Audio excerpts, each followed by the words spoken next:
बाहर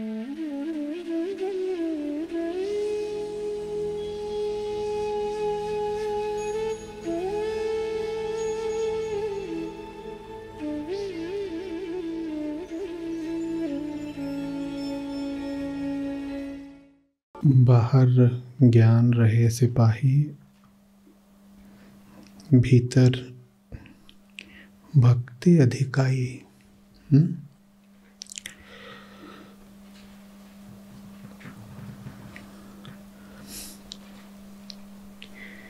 क्या है भक्ति?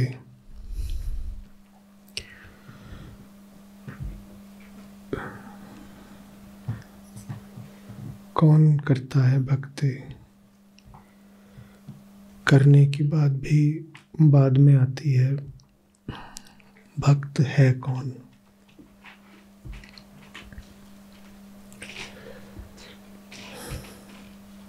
जो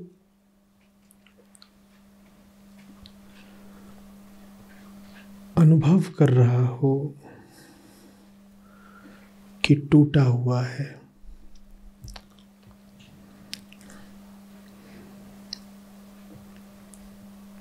जिसको प्रतीत हो रहा हो कि कुछ खोया हुआ है,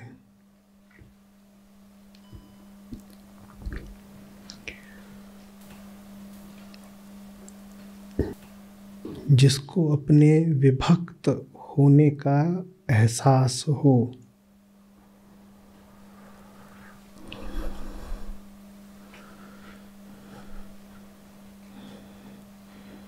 ये अपूर्णता, अविश्राम, बेचैनी, खलबली, हड़बड़ी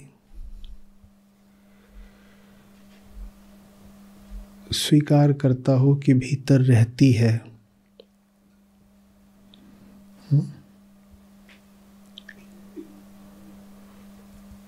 वो भक्त है।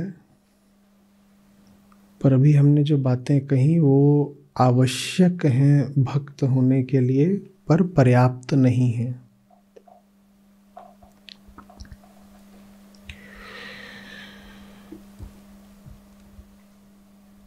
तो ये जो पहली शर्त है, इसको तो बहुत लोग पूरा कर देते हैं। जो एकदम ही जड़ न हो चुके हों,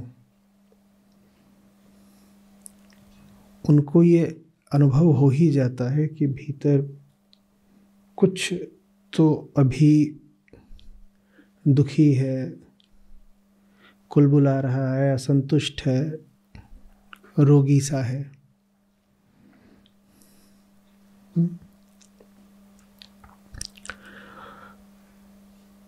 लेकिन जो भक्ति की दूसरी शर्त है, उसको बहुत कम लोग पूरा कर पाते हैं।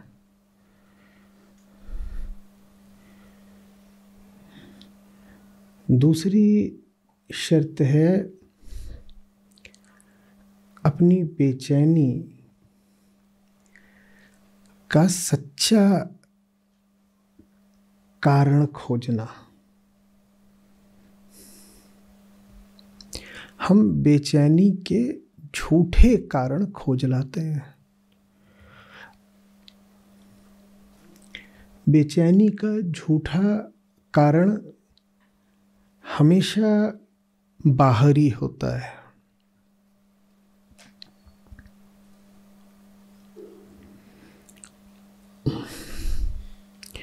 मेरी आय कम है, मेरी आयु ज़्यादा है,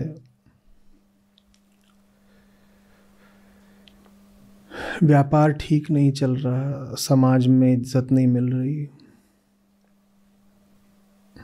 रिश्ते नाते उलझे हुए हैं, शरीर स्वास्थ्य ठीक नहीं रहता।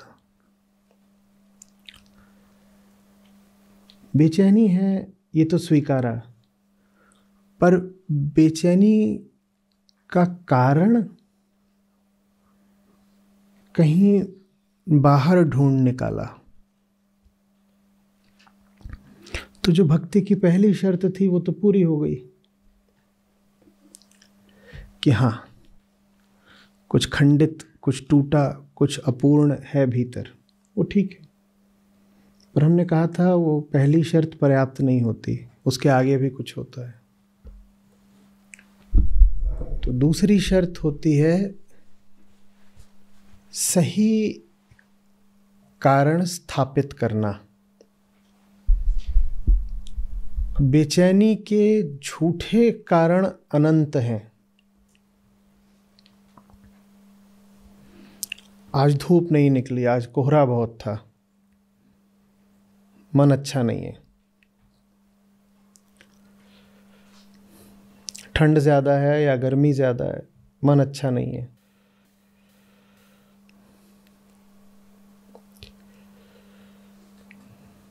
बाजार में कुछ लेने गया था, मिला नहीं, तो मज़ा नहीं आ रहा।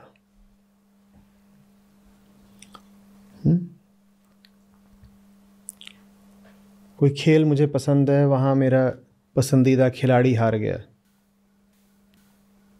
आज थोड़ा खिन्न हूँ। बेचैनी के झूठे कारण अनंत हो सकते हैं। नहाने गया, गर्म पानी नहीं मिला, आप अपने आप को 3 घंटे तक परेशान घोषित कर सकते हो। कोई पूछेगा क्यों परेशान हो, कहोगे आज पानी नहीं था अच्छा गर्म।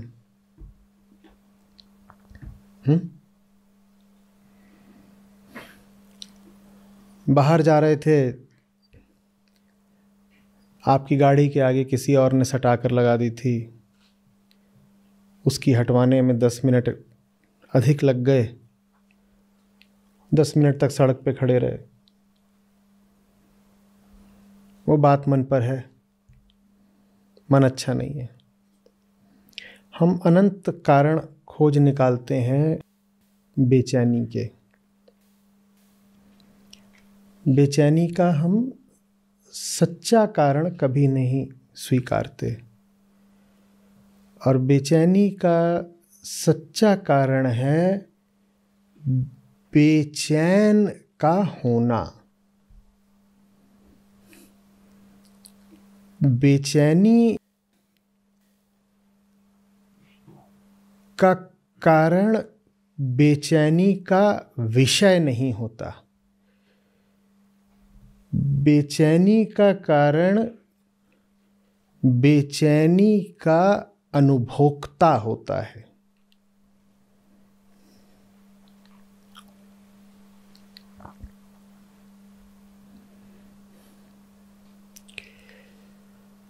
बेचैनी का कारण बेचैनी का विषय नहीं, विषयेता है।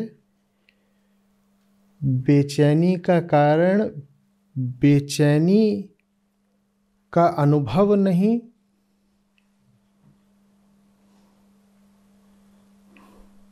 अनुभोग्य विषय नहीं, अनुभोक्ता है।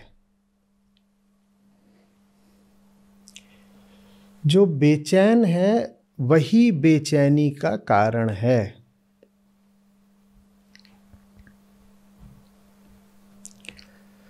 ये दूसरी शर्त पूरी नहीं होने पाती। पहली तक तो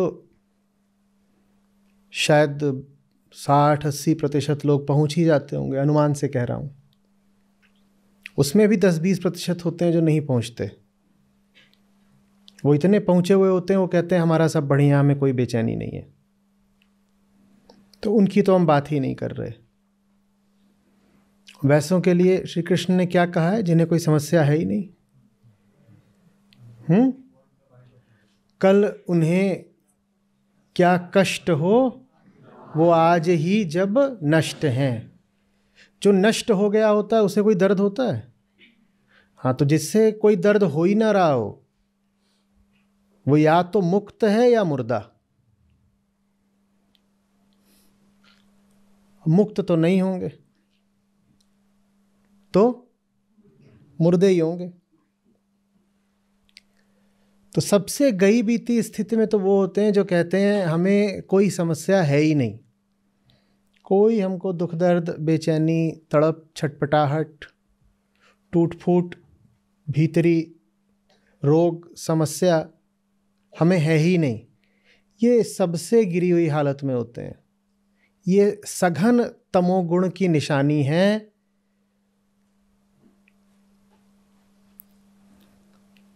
पूरे तरीके से समाज से, जीवन से, भौतिक प्रकृति से एकदम समायोजित होकर जीने लग जाना। समायोजन समझते हो आप क्या? एडजस्टमेंट, ये है। ये बार बार आ जाता है अपनी कुर्बानी देने।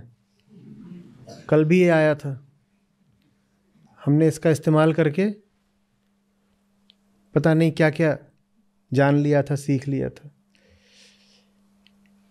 ऐसों का शायद अच्छा उपयोग यही है ना, किसी दूसरे के काम आ जाए। अब अपने काम तो ये क्या ही आएगा।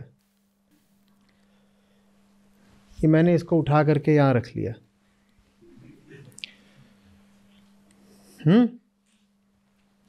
आप मुझको सर बोल रहे हो, ये सर के सर पे बैठ गया।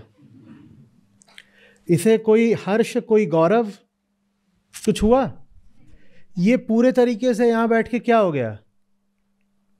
क्या हो गया? एडजस्ट। एडजस्ट, कोई समस्या नहीं है, ऑल इज वेल। मैंने यहां उतार कैसे रो पड़ा। देखें, क्या पता आंसू गिरे इसके। कुछ भी नहीं गिरा। इसको यहां डाल दिया, अब ये लिया मैंने और यहां से पसीना पोंछ दिया। अपमान लगा इसको कि देखो पसीना पोंछने के काम आ रहा हूं? लगा? कुछ लगा इसको? कुछ नहीं लगा। ये मजे से समायोजित है। ये वेल एडजस्टेड है। और अब मैं आगे क्या करने वाला हूं समझ ही गए होंगे। क्या करने वाला हूं? इसको पांव के नीचे डालने वाला हूं। ये क्या करेगा? प्रतिकार, विद्रोह, चीखेगा नीचे से, संतुष्ट, कोई समस्या नहीं। तो ये सबसे निचली स्थिति होती है। इसमें भक्ति की कोई गुंजाइश नहीं। बेचैनी का एहसास ही मर चुका है। जहां ही डाल दिया गया है वहीं ठीक है, कोई समस्या नहीं है। सर पे रख दो तो सर पे ठीक है, और कुचल दो पांव के नीचे तो वहां भी ठीक है, और नाली में फेंक दो इसको तो वहां भी ठीक है। तो मैंने पसीना पोंछा था, यहां कुछ गिर जाए नीचे गंदा हो और उसको इससे मैं साफ कर दूं, तो भी क्या ये कहेगा कि मेरा कुछ तो ख्याल करो? श्वेत धवल उज्जवल, पूर्णिमा का चांद हूं मैं, कुछ कहेगा ऐसा? अब मैं इससे नीचे मान लो कुछ गिर गया है, काली कॉफी गिर गई है और सब पोंछ दिया है, काला काला दाग धब्बा कुछ भी लग गया, ये कैसा है? I am okay, all is well, सब बढ़िया, सब चंगा सी। ऐसों का कुछ नहीं होता। भक्ति के लिए सबसे पहले वेदना चाहिए। वेदना माने जानना। जो जानेगा वो दुख को ही जानेगा, जो जानेगा वो दुख को ही जानेगा। आनंद तो वो स्थिति है जिसमें जानने वाला ही मिट जाता है। जब भी जाना जाता है दुख को ही जाना जाता है। सुख, सुख भी तो जाना जाता है। जब सचमुच जाना जाता है तो पता चलता है कि सुख भी दुख का ही एक रूप है, एक संस्करण है। तो इसीलिए जानना और वेदना एक दूसरे के शास्त्र में पर्याय होते हैं। जानना और वेदना एक दूसरे के पर्याय होते हैं, क्योंकि जब भी जाना जाएगा उसमें होगा दुख ही। अगर सचमुच जाना है तो प्रतीति दुख की ही होगी।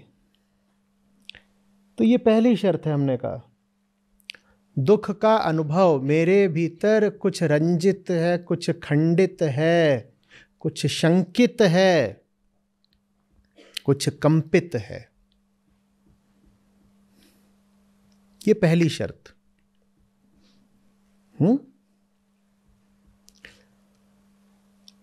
हमने कहा है कि 20-30% शायद ऐसे होते होंगे। कैसे? ऐसे, उन्हें जहां भी रख दो वहीं मगन है। ये मग्नता जड़ता है, ये मुक्ति नहीं मृत्यु है। मुर्दे के साथ कुछ भी करो, कभी प्रतिवाद करता है क्या? कभी हुआ कि किसी मुर्दे ने उछल के थप्पड़ वगैरह मार दिया हो? ये खबरदार जो आग लगाई तो, या कहां धूल पे डाल रहा है, अपने से समझ रखा है, कहीं भी रख देगा। कभी हुआ?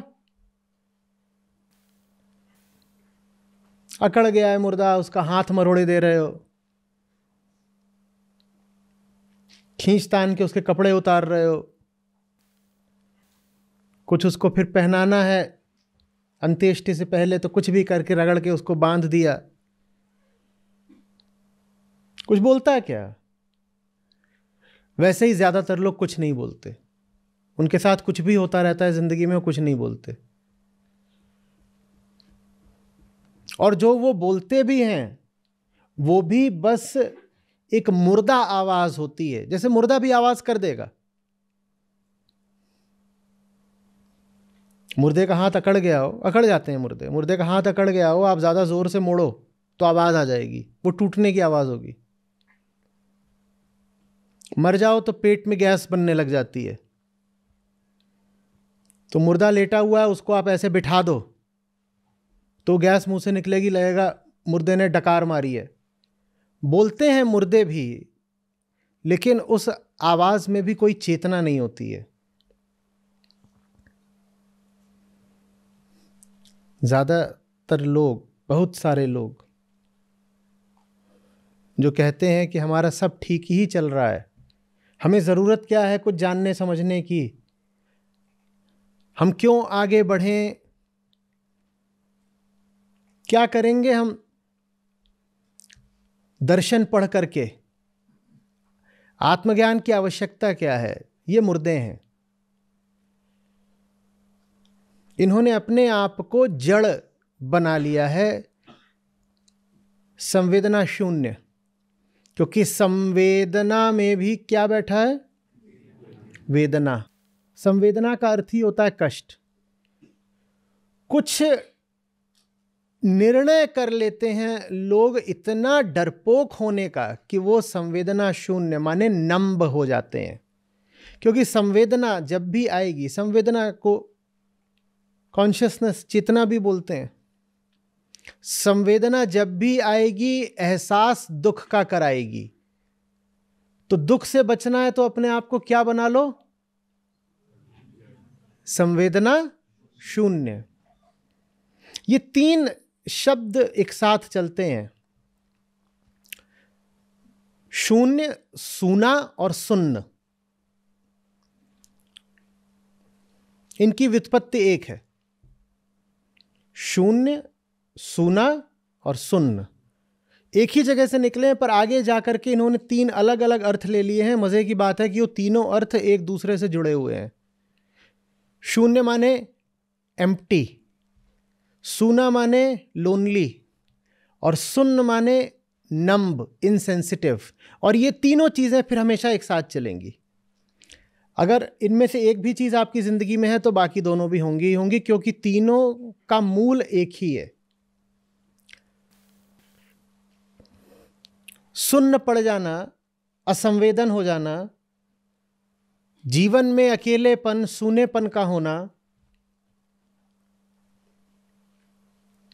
ये सब एक साथ चलेंगे। एम्प्टीनेस, लोनलीनेस, नम्बनेस, ये तीनों एक साथ चलेंगे। और यहां मैं एम्प्टीनेस से वो बुद्ध वाली एम्प्टीनेस की बात नहीं कर रहा हूं। मैं कह रहा हूं being empty of consciousness, unconscious. ये सब क्यों होता है? हम कहते हैं अगर चेतना हुई तो दुख का अनुभव होगा, तो इससे अच्छा है अचेतन हो जाओ। आप सर्जरी कराने जाते हैं, आपको एनेस्थाइज क्यों किया जाता है? अगर चेतना रही तो दर्द का अनुभव होगा, इससे अच्छा है चेतना को ही हटा दो। सर्जरी में बात समझ में आती है, थोड़ी देर के लिए किसी विशेष उद्देश्य के लिए ऐसा किया गया कि आपकी चेतना को दबा दिया गया ताकि आपको दर्द ना पता चले। पर बहुत लोग ये काम जिंदगी भर करते जाते हैं, वो सुन्न होने को ही अपनी जिंदगी बना लेते हैं। वो एकदम चारों दिशाओं से ठोस जड़ पत्थर जैसे हो जाते हैं। पत्थर को चोट लगती है क्या? हम अपनी कोमलता मार डालते हैं।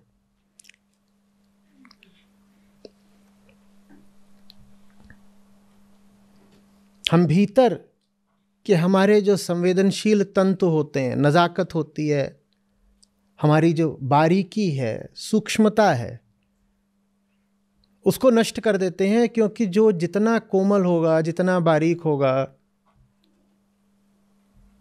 उसको उतनी चोट लगेगी।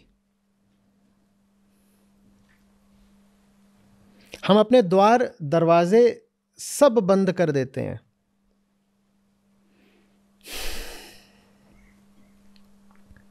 समझ में आ रही बात? एक बहुत महत्वपूर्ण शब्द होता है वल्नरेबिलिटी।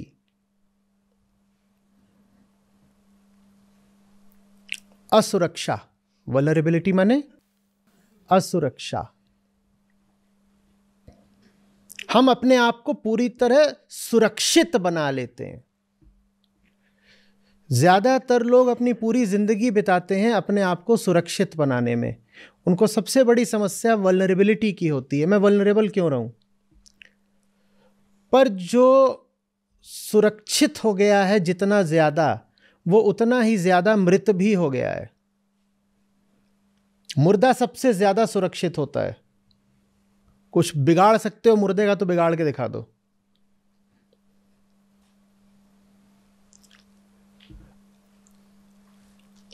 सेंसिटिविटी और वल्नरेबिलिटी,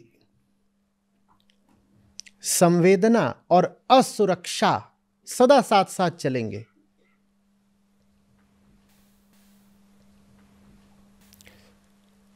तो सबसे निचले तल पर तो वो डरपोक, वो कायर बैठे हुए हैं जिन्होंने अपने आप को बचाने की खातिर अपने आप को मार डाला। तर्क देखो क्या गजब। अपने आप को बचाने की खातिर अपने आप को मार डाला। उन्होंने अपने आप को सुरक्षित करने के लिए मृत कर लिया।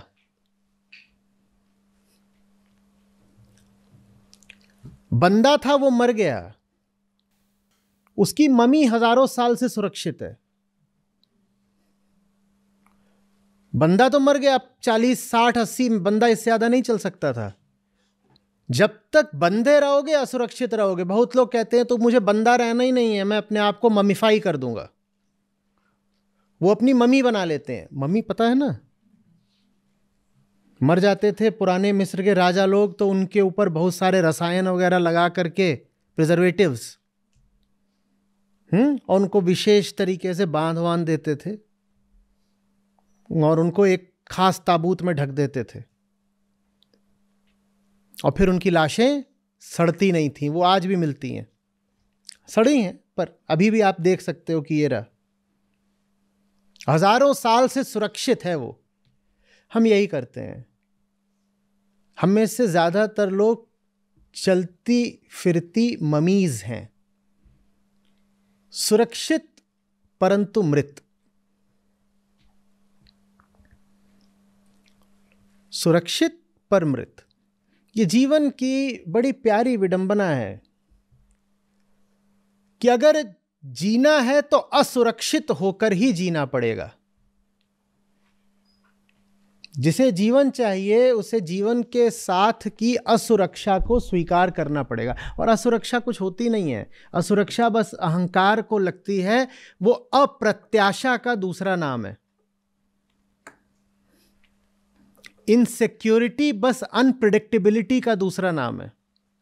जो कुछ भी आपकी उम्मीद के विरुद्ध हो जाता है उसको आप कह देते हो अरे मैं तो असुरक्षित हो गया। रक्षा भी क्या है? आपको कैसे पता कि किस स्थिति में आप रक्षित हो? आपको कैसे पता आप किस स्थिति में रक्षित हो? आप अपने लिए जो आशाएं करते हो उनमें आप अपनी रक्षा मानते हो, यही है ना? तो जो कुछ भी आशा विपरीत हो जाता है आप कह देते हो वो मुझे असुरक्षित कर गया। वरना सुरक्षा क्या बात है? कुछ भी नहीं। आशा अगर ना हो तो सुरक्षा भी नहीं चाहिए। सुरक्षा का अर्थ ही है कि जीवन आशा अनुरूप चले, सुरक्षा और कुछ नहीं। मैंने जैसा चाहा, मैंने जैसा सोचा, मैंने जैसी योजना बनाई, सब वैसा ही चले, इसको कहते हैं सुरक्षा, सिक्योरिटी।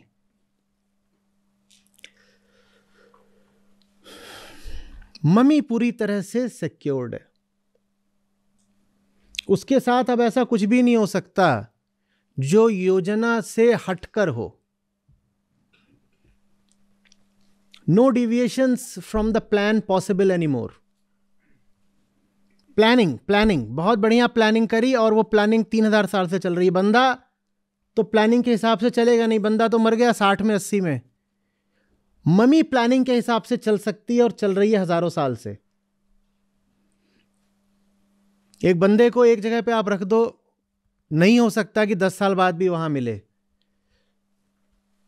क्योंकि चेतना है, हिलेगा डुलेगा, कुछ होगा, उस पर कुछ प्रतिक्रिया करेगा। मम्मी को आप जहां डाल दोगे वो 5000 साल भी वहीं मिलेगी बाद में। सब कुछ एज पर द प्लान, योजना अनुरूप चल रहा है। सब कुछ कैसा चल रहा है? योजना अनुसार। समझ में आ रही है बात? जो अपना जीवन जितना अपनी योजना अनुसार बिताने में सफल होते जाते हैं उनको उतना ज्यादा लगता है सब चंगासी। कोई पूछेगा तो कहेंगे सब बढ़िया है महाराज, मौजा ही मौजा। उनकी मौज से आशय बस इतना है कि अभी उनकी योजना खंडित नहीं हो रही।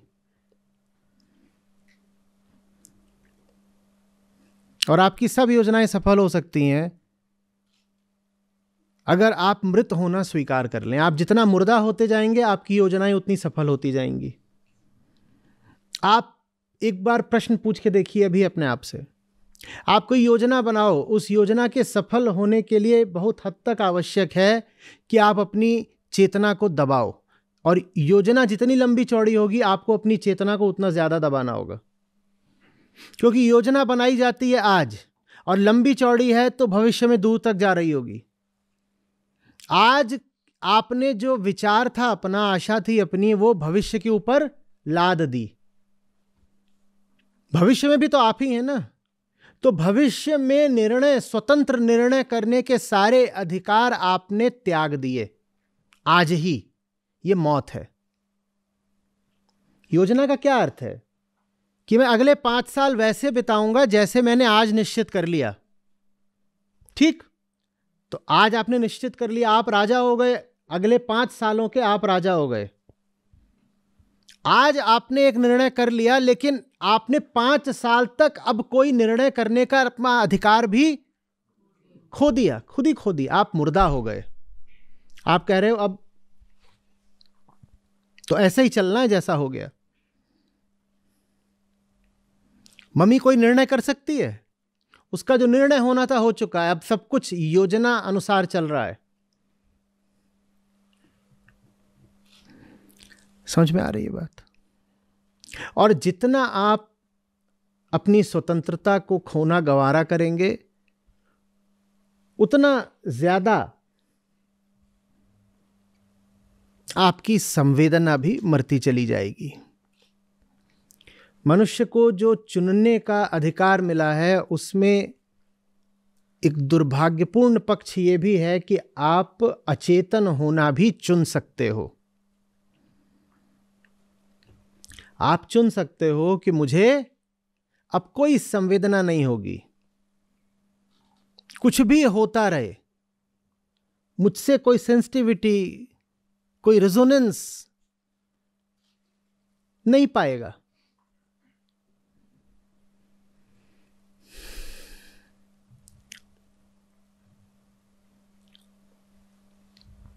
भक्त के लिए फिर पहली शर्त दुख, बेचैनी, तड़प का एहसास। हिम्मत की कह सके व्यक्ति की अगर मौज है भी मेरे पास तो झूठी है। हिम्मत बहुतों के पास नहीं होती, और जैसे जैसे उम्र बढ़ती जाती है वैसे वैसे ये हिम्मत और भी कम होती जाती है, क्योंकि ज्यादातर लोगों ने अपनी जिंदगी बहुत व्यर्थ, बहुत गलत जी होती है। अब 50, 60, 70 के हो रहे हैं, अब कैसे मान लें कि पूरी जिंदगी बर्बाद जी है?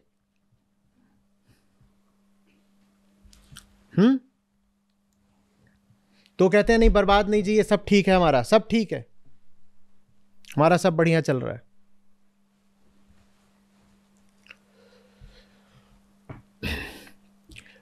कहीं आपको जाना था और मोड़ पीछे छूट गया, 2 ही किलोमीटर आगे आए हो ना, तो मुड़ जाते हो आप वापस, कहते हो अरे 2 किलोमीटर पीछे वो मोड़ था, ले लो वापस, लो यू टर्न लो, उधर निकल ले। पर मोड़ अगर 200 किलोमीटर पीछे छूट जाता है ना, तो आदमी मुड़ता नहीं है, मंजिल ही बदल लेता है। यह होता है उम्र के बढ़ने के साथ।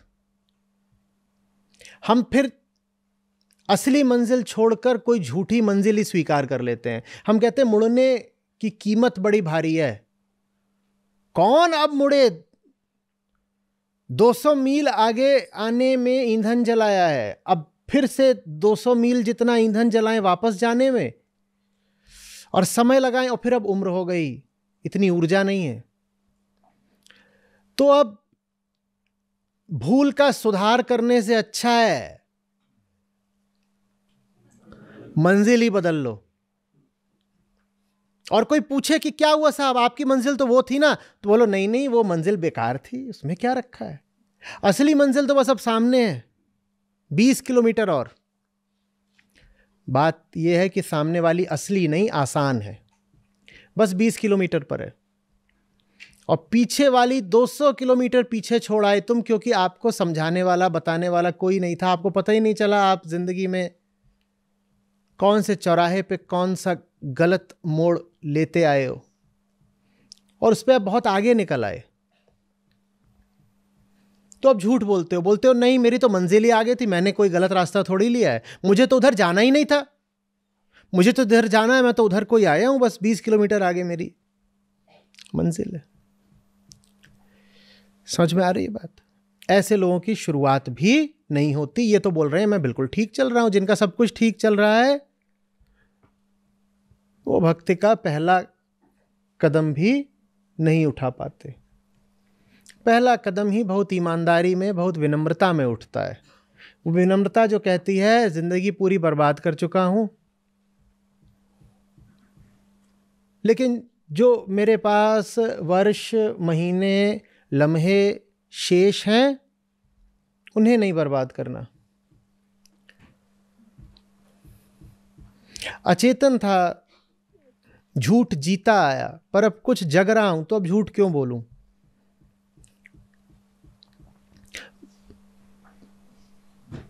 मेरे पास कोई वजह नहीं है जबरदस्ती अकड़ दिखाने की।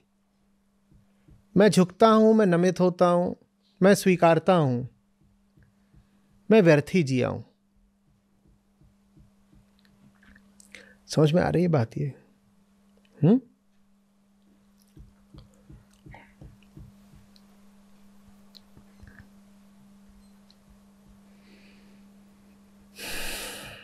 ऐसा लगता है चांटा पड़ गया हो,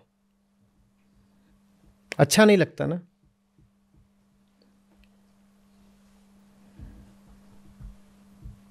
उस चांटे से अपने को बचाने के लिए हम बड़ी बड़ी धांधलियां कर देते हैं। हम क्या कर देते हैं? मंजिल ही बदल देते हैं। इससे बड़ी धांधली कोई हो सकती है? कि जीवन की मंजिल है मुक्ति और आप जीवन की मंजिल बना दो भुक्ति या कुछ और, इस विषय उस विषय को पाने की युक्ति। ये धांधली है, जबरदस्त धांधली है।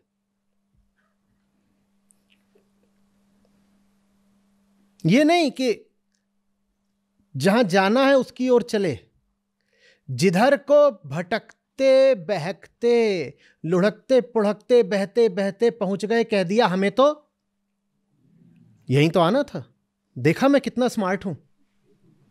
नहीं, तुम्हें यहां आना नहीं था, तुम यहां आने को नहीं पैदा हुए थे।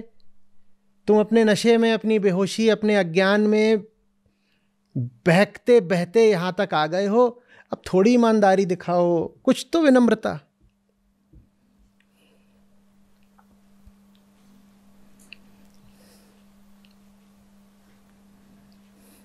समझ में आ रही बात?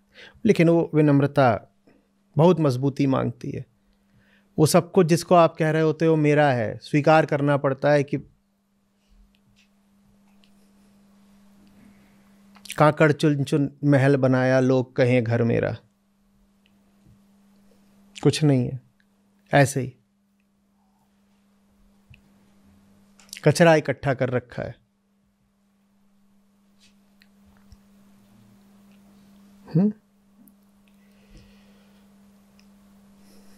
फिर कुछ होते हैं जो मानना शुरू करते हैं कि हाँ, रास्ता तो भटक गए, रास्ता तो भटक गए। वो कहते हैं लेकिन रास्ता क्यों भटक गए, मैं बताता हूं। ये बगल में बैठी थी ना, बक बक बक बक बक बक बक बक, पूरा ध्यान भटका दिया।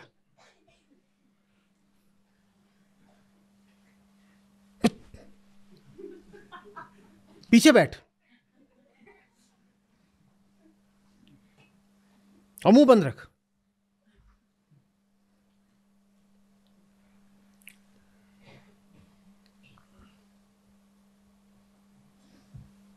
जब पीछे बैठ गई तो ये म्यूजिक सिस्टम है ना, खरखरा रहा है। और चोर हैं ये डीलरशिप वाले। मैंने पूछा था एंटीना कहां है, बोले इनबिल्ट है, था ही नहीं। ये इतना खरखराया कि दिमाग खरखरा गया। नहीं तो हम जैसा ध्यानी पुरुष मोड़ ऐसे मिस थोड़ा ही करता है कभी। तो पीछे से बोलती है नहीं, पर आपने तो कल परसों भी यही किया था। तुझे पीछे भी बैठना है कि डिक्की खोलूं?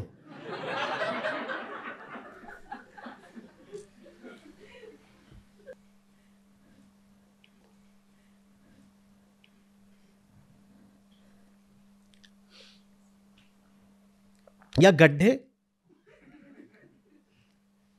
ये गड्ढे पूरा खोपड़ा हिला देते हैं। अब आदमी मोड़ पे ध्यान दे कि गड्ढे पे ध्यान दे? तो हम तो गड्ढे देखते रह गए, इतने में मोड़ छूट गया। और भ्रष्टाचार बहुत है देश में, ये साइन बोर्ड नहीं लगाते। और पॉल्यूशन के कारण कुछ तुमको पता भी है, धूल कितनी हो गई है जबरदस्त, मोड़ ही नहीं दिखाई देता। हम ड्राइवर थोड़ी, हम पायलट हैं। जैसे कहते हैं ना कि भाई रनवे पे विजिबिलिटी कितनी है, और अगर कम से कम 1 किलोमीटर की नहीं है तो बोल रहे यहां विजिबिलिटी नहीं ठीक है। और 400 की हमारी रफ्तार, मोड़ छूट गया पीछे। पूरी दुनिया है गुनहगार। ये इतने बेईमान नहीं है कि कह दें कि मोड़ छूटा ही नहीं है, ये इतने बेईमान नहीं है कि कह दें कि मेरी मंजिल तो आगे ही है, कुछ नहीं छूटा पीछे, मुझे तो जाना ही आगे था। ये इतने बेईमान नहीं है, ये मध्यम दर्जे के बेईमान हैं। इन्होंने पहली शर्त पूरी कर दी है, दूसरी नहीं। इन्होंने इतना तो माना कि गलती हुई है, पर गलती की वजह कौन है? सब दुनिया वाले। ये जो डॉक्टर है ना, इन्हें दवाइयां गलत दे रखी हैं। घुटने की दवाई जाकर के दिमाग में लग रही है। दर्द मेरे घुटने में था, मैंने कहा था घुटने में देना जरा पेन रिलीवर, उसने मुझे दे दिया है ब्रेन रिलीवर।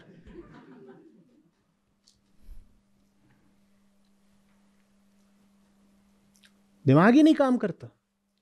या कि दवाई इतनी जोर की दे दी कि घुटना जाम हो गया। हम मुड़ना तो चाहते थे, तो गियर बदलने को क्लच दबाया तो घुटना आगे ही नहीं बढ़ा, तो गाड़ी आगे आ गई है थोड़ा सा। वो पीछे से फिर से चिची आई, बोली थोड़ा सा नहीं 200 किलोमीटर। बोले ऑटो इजेक्ट लगाऊं क्या? बिना पैराशूट के बाहर जाएगी। पायलट है ना ये, तो इनकी कार में भी पैराशूट होता है।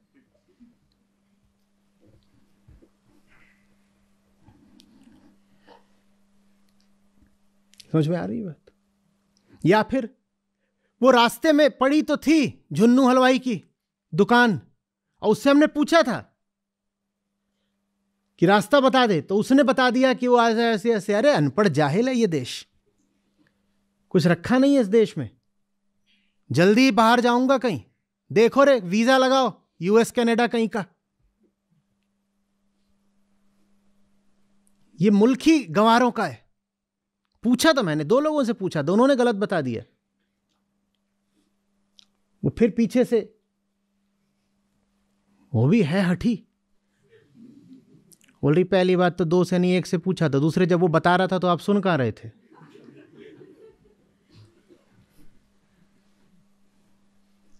तू किसी की सुनने दे तब ना,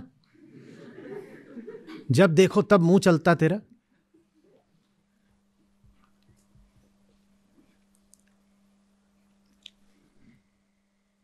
दोष तो हुआ है, लेकिन दोषी सब।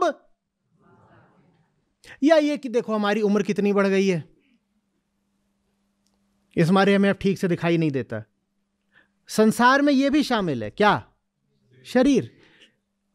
शरीर की भी गलती हो सकती, अपने शरीर की भी गलती हो सकती है, पर अपनी गलती नहीं हो सकती। अपने शरीर की भी गलती हो सकती है, पर अपनी गलती नहीं हो सकती। किसी की भी गलती हो सकती है, हमारी नहीं हो सकती।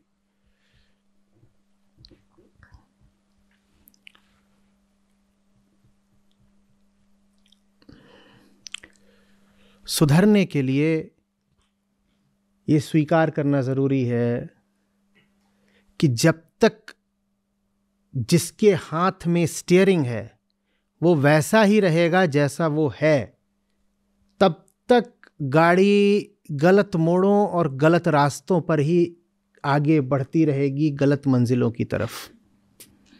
बात इसकी नहीं है कि बगल की सीट पर कौन है, बात इसकी नहीं है गाड़ी का मॉडल क्या है, बात इसकी नहीं है डॉक्टर ने क्या दे दिया, बात विजिबिलिटी की नहीं है, बात रास्ता बताने वालों की नहीं है, बात जीपीएस की नहीं है, बात ड्राइवर की है।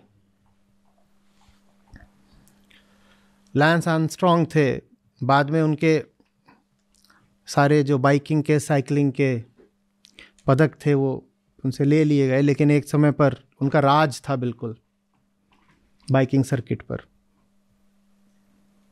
20 साल पहले, 25 साल पहले की बात है। तो उनकी किताब आई थी, वो मैंने पढ़ी थी, मुझे बड़ी अच्छी लगी थी उस समय। बाद में तो डिस्क्रेडिट हो गए। कैंसर भी हुआ था उनको, कैंसर के बाद वो वापस आए थे और वापस आकर के भी उन्होंने जीते थे टूर्नामेंट। तो उनकी किताब का नाम था it's not about the bike. उनसे कभी किसी ने पूछा होगा tell me what special about your bike, तो उन्होंने जो जवाब दिया था वही उन्होंने अपनी किताब का शीर्षक कर दिया, it's not about the bike. ये बात जिसको समझ में आने लग जाए, it's not about the car, it's about the driver. It's not about the road, it's about the driver. It's not about the co-passenger, it's not about the doctor, it's about the driver. जब तक वो जो steering पर बैठा है वैसा ही रहेगा जैसा वो है, तब तक ये तो हो सकता है कि भूलों का आकार प्रकार बदल जाए, पर भूलें होंगी, क्योंकि भूलों का कारण कोई और नहीं, भूल करने वाला स्वयं है। भूलों के नाम बदलेंगे, भूलों के चेहरे बदलेंगे, गलतियों का कलेवर बदलेगा।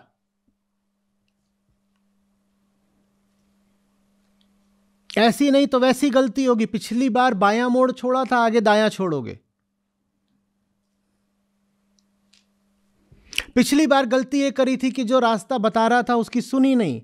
इस बार गलती ये करोगे कि बहुत सुन लोगे उसकी जो गलत रास्ता बता रहा है।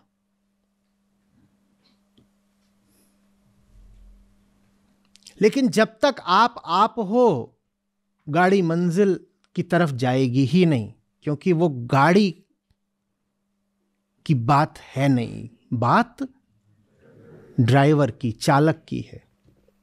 It's not about the bike.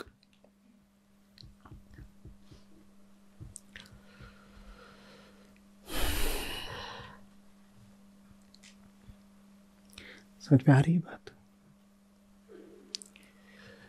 ये जानना कि मैं ही अपनी सब दशाओं दुर्दशाओं का कारण हूं, यही सच है। सारे झूठ की जड़ अपने भीतर ही देख लेना, यही सच कहलाता है। सच और कुछ नहीं है। सच कोई विषय नहीं है, कोई वस्तु नहीं है, सच कोई सिद्धांत नहीं है। झूठ को पकड़ लेना ही सच है।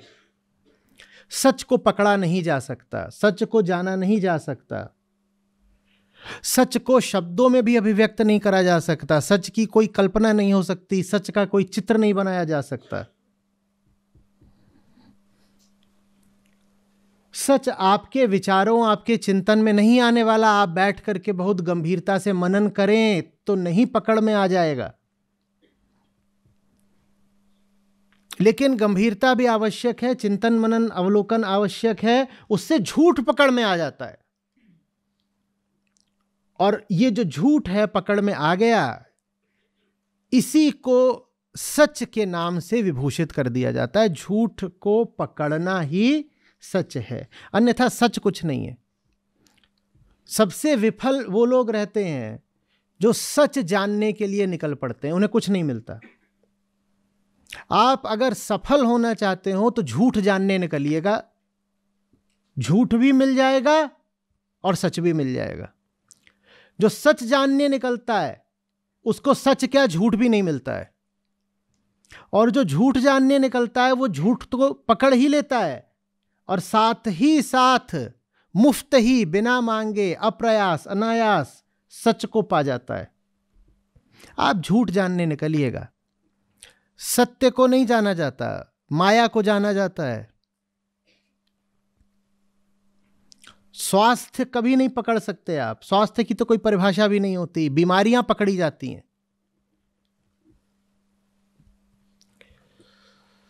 झूठ पकड़ो, झूठ।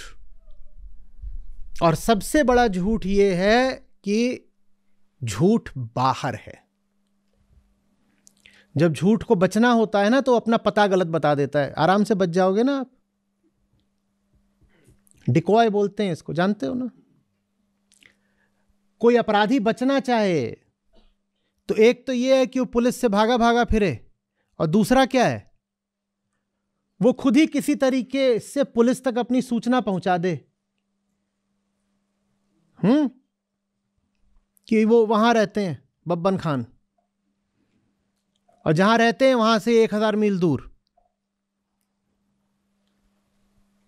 अब पकड़ने वाले सब उधर उसको पकड़ रहे हैं, यहां बैठ के मौज काट रहे हैं। तो झूठ बचने के लिए अपना पता गलत बता देता है। झूठ पता क्या बता देता है? मैं कहाँ हूं? यहां हूं। ये भी क्या है? ये भी बाहर ही है। हाँ? यहां हूं, यहां हूं। उदाहरण के लिए किसी ने कामचोरी कर दी। अब दो बातें हो सकती है। कामचोरी इसलिए कर दी क्योंकि आज बिजली नहीं आ रही थी, तो इसमें बिजली विभाग और सरकार वगैरह जिम्मेदार हो गए। और दूसरा ये हो सकता है आज कामचोरी इसलिए कर दी क्योंकि बहुत दर्द हो रहा था कंधे में। इसमें कौन जिम्मेदार हो गया? कंधा जिम्मेदार हो गया। कंधा और बिजली विभाग बराबर के बाहरी हैं। शरीर को अपना नहीं मानना होता है। देख लो ना, दोनों बाहरी हैं, इसीलिए दोनों का बिल्कुल एक जैसा इस्तेमाल होता है। जब कामचोरी करनी होती है तो जैसे बिजली विभाग काम आ जाता है बहाना बनाने को, वैसे ये कंधा भी तो काम आ जाता है बहाना बनाने को। इतना दर्द हो रहा है आज कंधे में, काम कैसे करूं? वैसे ही आज बिजली नहीं आ रही, मैं काम कैसे करूं? तो ये सबसे बड़ा झूठ है कि झूठ बाहर है। सबसे यही पकड़ना होता है, यही पकड़ना होता है। कुछ झूठ वगैरह बाहर नहीं है। ना तो ये जो बगल में बैठी थी इसने रास्ता गलत करवाया है, ना गाड़ी की गलती है, ना सड़क की गलती है, ना रोशनी की गलती है। और प्रमाण इसका यह है कि जब तक मैं ही हूं ड्राइवर सीट पर, गलतियां होती रही हैं, होती रहेंगी। गलती कायम रही है, गलती के कारण बदलते रहे हैं। गलती कायम रही है, गलती के बहाने बदलते रहे हैं। क्योंकि मैं इसको कहते हैं सच्चाई।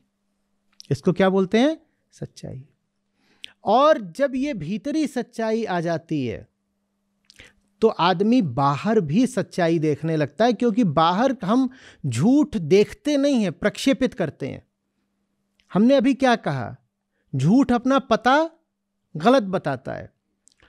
तो झूठ कहां बैठा है? लेकिन वो अपना पता कहां बता रहा है? तो झूठ बाहर है क्या? पर हमने झूठ बाहर प्रक्षेपित किया है। जब भीतर के झूठ को बचाने की कोई जरूरत नहीं रहती तो बाहर पता नहीं बताना पड़ेगा ना झूठ का, तो बाहर की सच्चाई दिख जाएगी। नहीं समझ में आ रही बात? मैं गुनहगार नहीं हूं, मैं दोषी नहीं, मैंने कुछ नहीं किया, मैं बहुत बिल्कुल भला आदमी हूं भगवान जी का, मैं बढ़िया आदमी हूं। ये जो यहां ये बैठी हुई है इन्होंने सब गड़बड़ करी है। भीतर के झूठ को बचाने के लिए क्या करना पड़ा? बाहर बहुत भारी झूठ खड़ा करा पड़ना ना। ये दोनों यहां बैठे हैं और बहुत सज्जन लोग हो सकते हैं, बहुत अच्छे लोग हो सकते हैं, लेकिन मुझे एक झूठ बोलना पड़ेगा कि ये बुरे लोग हैं ताकि मैं अपने झूठ को बचा सकूं। झूठ अपना पता इधर से उठा के, वो अपना पता यहां से उठा के कहां रख रहा है? बाहर रख रहा है। लेकिन अगर मैं सुधर जाऊं और मुझे ये कहने की जरूरत ना बचे कि इधर सब कुछ ठीक है, यही झूठ है ना कि यहां सब ठीक है। अगर मुझे ये कहने की जरूरत ना बचे कि इधर सब कुछ ठीक है, तो मुझे उधर भी झूठ बोलने की जरूरत। उधर झूठ बोलना इसलिए पड़ता है या प्रोजेक्ट प्रक्षेपित इसलिए करना पड़ता है क्योंकि झूठ सबसे पहले इधर है। जब इधर झूठ होता है तो उधर झूठ आ ही जाता है। इधर के झूठ को बचाने के लिए उधर झूठ खड़ा करना मजबूरी हो जाता है। इसी को कृष्ण गीता में कैसे कहते हैं? जब काम भरा हो आंख में सच नजर नहीं आता है। जब यहां झूठ बैठा हो ना, जब यहां झूठ बैठा हो तो सामने भी सच नजर नहीं आएगा। यहां की गंदगी जबरदस्ती कहां को तुमने प्रोजेक्ट कर दी है? बाहर को। तो बोलोगे बाहर क्या है? सब गंदा गंदा गंदा गंदा गंदा। पर अगर वो प्रोजेक्शन, वो प्रक्षेपण नहीं करा है तो बाहर जो चीज जैसी है वैसी देख सकते हो। कोई मजबूरी नहीं है। कोई बची अब मजबूरी? कोई अब मजबूरी नहीं। बाहर जो चीज आप उसको वैसा देख सकते हो। भीतर सच्चाई को देखना और बाहर के तथ्य के प्रति ईमानदार हो पाना, ये दोनों एक ही बात है, एक साथ चलेंगे। जो आदमी यहां ईमानदार नहीं है, वो बाहर जो कुछ देख रहा होगा सब उल्टा पुल्टा देख रहा होगा। आप उससे पूछोगे कि दुनिया कैसी है, वो आपको जो विवरण देगा वो बिल्कुल भ्रांत होगा, क्योंकि उसके पास झूठ कहां है? यहां। तो उसको बाहर के तथ्य को तोड़ना मरोड़ना पड़ेगा अपने भीतर के झूठ से समायोजित करने के लिए, कंपैटिबल बनाने के लिए। नहीं समझ में आ रही बात?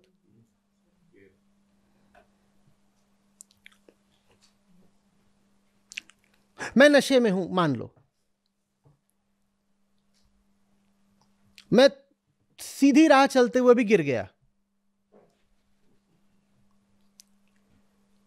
तो ये मेरी मजबूरी बन जाएगी कि मैं बोलूं कि सड़क खराब है, या सड़क पर तेल पड़ा हुआ है, या सड़क पर केले का छिलका पड़ा हुआ है।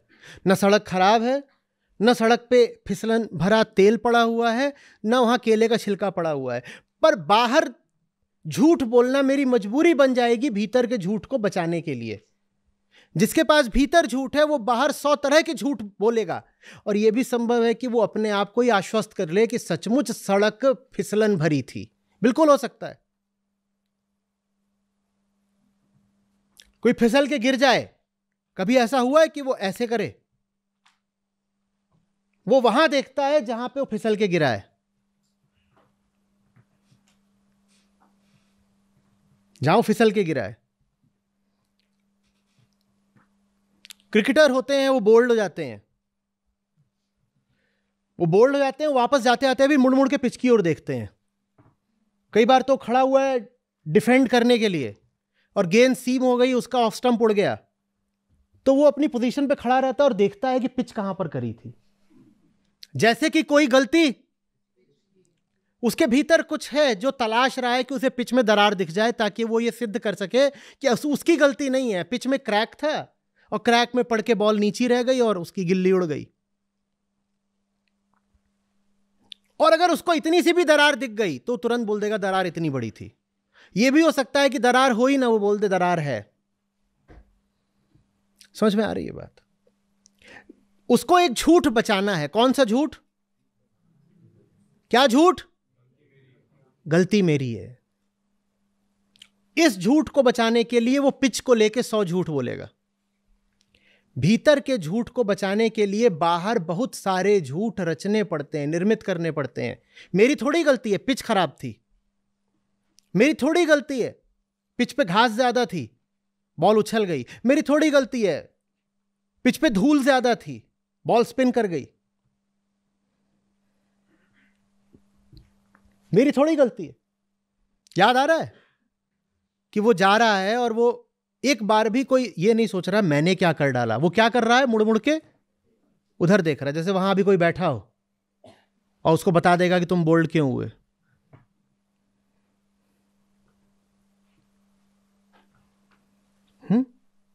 भीतर के झूठ को बचाने का दाम हम ये चुकाते हैं कि पूरी दुनिया जैसी है नहीं, हमको वैसी दिखाई देने लगती है। जानते हो इसके कितने घातक अंजाम हो सकते हैं? ये आदमी पीछे को जा रहा है, पेवेलियन से निकल के अगला बल्लेबाज आ रहा है, और ये जो पेवेलियन को अब जा रहा है, इसने अपने आप को आश्वस्त कर लिया है कि ये बोल्ड इसीलिए हुआ क्योंकि पिच में दरार है। इतने घातक हम अपने आप को इस हद तक आश्वस्त कर सकते हैं, हमें सचमुच ऐसा लगने लग सकता है कि दुनिया खराब है, ये आदमी बुरा है, ये ऐसा है वैसा है, जो है नहीं हम उसकी कल्पना करना शुरू कर सकते हैं। जो अगला बल्लेबाज आ रही है उसको भी सलाह देगा, वहां ना पिच में दरार है, दरार, ऑफ स्टंप कवर करके, ऑफ स्टंप कवर करके, और है वहां कुछ नहीं, और अगला सिर्फ इसलिए आउट हो गया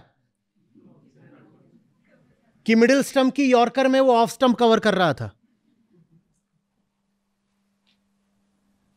उसको बोल दिया गया था भाई तुम ऑफ की तरफ शफल करना बार बार, और यॉर्कर थी मिडिल लेग पे, वो एलबीडब्ल्यू, खत्म।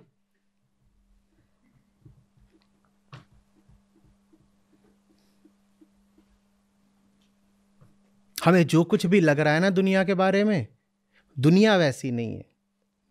हमारे पास जितने झूठ हैं वो हमारी दुनिया बन जाते हैं। ये लिख लो अच्छे से। आपके पास जितने झूठ हैं वही आपकी दुनिया बन जाते हैं।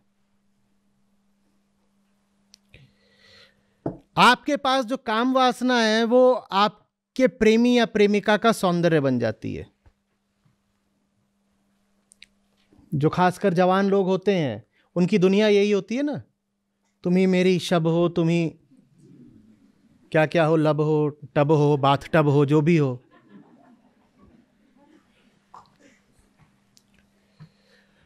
सौंदर्य उसके पास नहीं है। तुम्हारी जो वासना है, विकृति विकार है, वो उसका सौंदर्य बन गया, वरना वहां कोई सौंदर्य नहीं है। आपकी प्रेमिका होगी, जाकर के उसके भाई से पूछो कितनी सुंदर है, वो बताएगा ये चुड़ैल, ये सुंदर लग रही तुझे।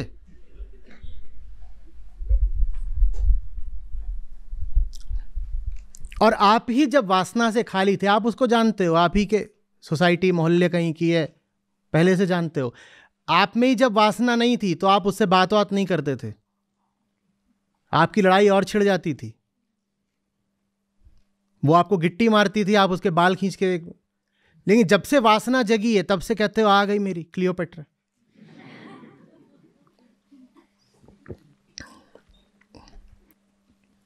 हमारी ही माया हमारा संसार बन जाती है। इसीलिए अद्वैत वेदांत पूरे विश्व को हमारा प्रक्षेपण बोलता है। आपका विश्व आपका प्रक्षेपण है। इससे यही आशय है, आपके भीतर जो कुछ है वही आपकी दुनिया का अर्थ बन जाता है।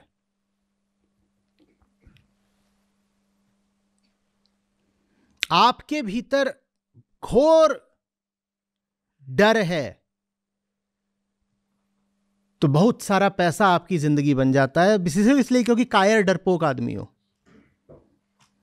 जिंदगी के सामने खड़े होने का हौसला नहीं तो नोटों की गड्डी के पीछे छुप रहे हो।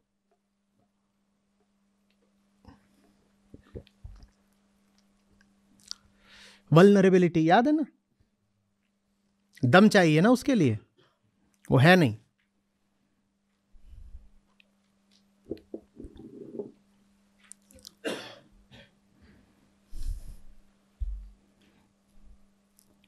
समझ में आ रही बात ये?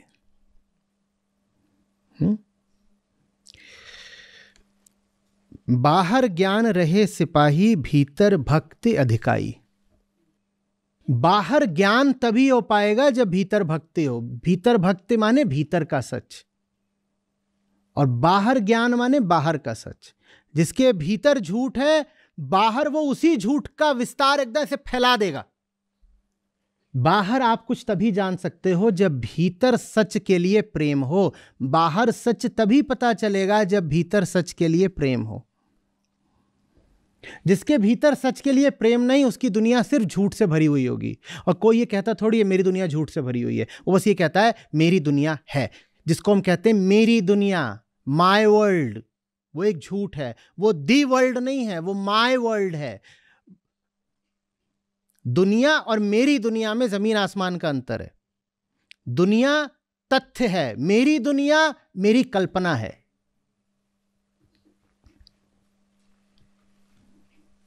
वो एक व्यक्ति है, ये एक तथ्य है। वो व्यक्ति मेरी जान है, ये मेरी कल्पना है। दुनिया और मेरी दुनिया, इसमें जमीन आसमान का अंतर होता है। वो एक घर है, ये तथ्य है। वो मेरा घर है, ये कल्पना है। अजीब लगेगा सुनने में, सोचिएगा। लेकिन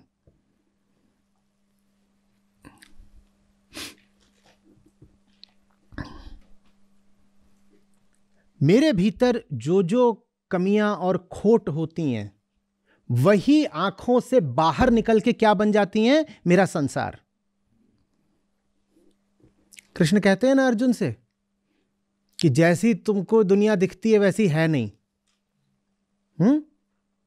वो उल्टे वृक्ष का उदाहरण देते हैं। अभी हम वहां पर आएंगे, बस 2-3 साल के अंदर अंदर। अब आप लोगों की अनुकंपा है, जिस गति से हम चल रहे हैं उसमें वहां आते आते अभी लग जाएंगे 2-3 साल। क्योंकि आगे के अध्यायों की बात है, बहुत आगे। एक अध्याय में, अभी पहले एक अध्याय में पूरा एक भजन लेते थे, अब भजन से एक साखी लेते हैं। ठीक, उसके बाद भी आप कहते हो समझ में नहीं आया, जो समझते हो पता नहीं क्या समझ के वहां क्या लिखते हो।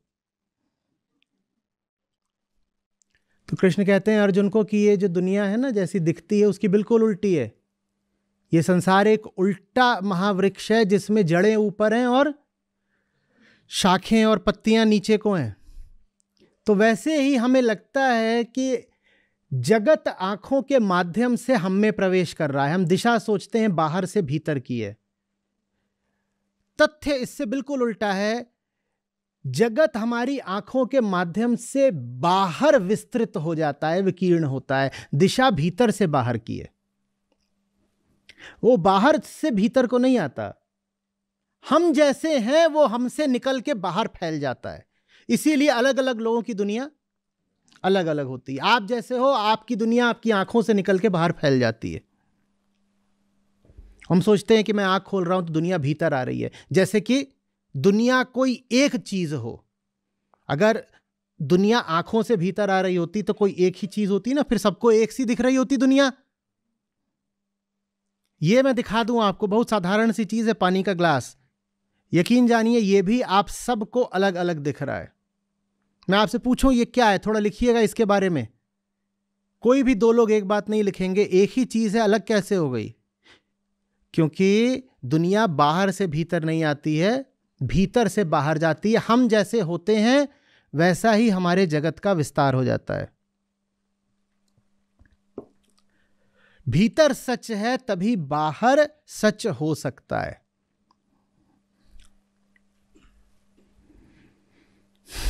बाहर ज्ञान रहे सिपाही, भीतर भक्ति अधिकाई। सोच में आ रही है?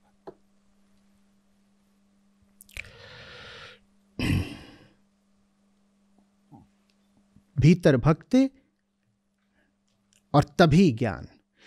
ज्ञान माने जानना है। जानना है क्या? झूठ जानना है। जानना है माने हकीकत जाननी है ना, तथ्य जानना है। वो तो तभी जानोगे ना जब जानने से प्रेम होगा। भक्ति जानने के प्रति प्रेम का नाम है।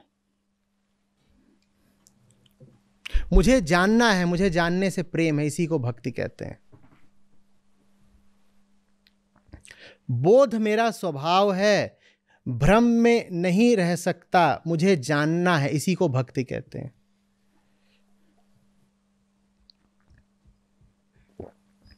ज्ञान को सिपाही क्यों बोला? क्योंकि हमारी बड़ी शिकायत रहती है कि दुनिया आके ठग गई। अगर सचमुच जान लोगे कि दुनिया क्या है तो दुनिया ठग नहीं सकती। तो ज्ञान से बड़ा सुरक्षाकर्मी, सिपाही, कवच कोई और नहीं होता। और बाहर से, फिर कह रहा हूं, बाहर से आशय यही नहीं है कि जितने बैठे हैं ये भी क्या है, ये भी बाहर है। ये जिसको मन बोलते हो ये भी क्या है, ये भी बाहर है। सब बाहरी है। किसके लिए सब बाहरी है? अहम के लिए। अहम के बाहर जो भीतर भीतर फैला है उसको क्या बोलते हैं? मन। और अहम ने जो ये शरीर पकड़ रखा है तादाद में करके, उसके बाहर बाहर जो फैला है उसको क्या बोलते हैं? तो सूक्ष्म रूप से अहम के जो बाहर फैला है उसको क्या बोलते हैं? मन। और स्थूल रूप से जो अहम के बाहर फैला है उसको क्या बोलते हैं?